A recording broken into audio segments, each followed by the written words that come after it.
90% of students mess up this limit question by applying L'Hopital's rule directly and getting trapped in a derivative nightmare.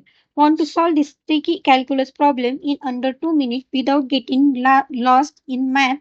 Let's break it down step by step.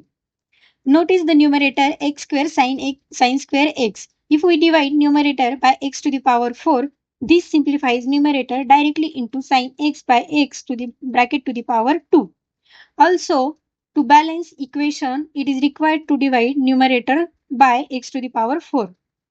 Next, factor the denominator into differences of squares x minus sin x into x plus sin x.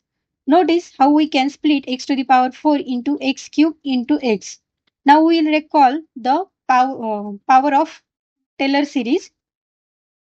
Sin x is equals to x minus x cube by 3 factorial plus x to the power 5 by 5 factorial. Substitute the Taylor expansion directly into our broken down terms. Notice how the leading x terms cleanly cancel out, leaving us with the dominant lower order powers as x approaches 0. Now apply the limit properties to each piece individually. The standard numerator limit gives 1 square, which is equals to 1.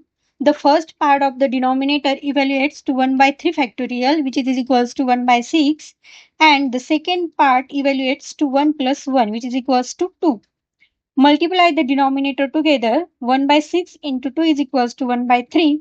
Dividing 1 by 3 yields our final answer, which is 3. Thank you.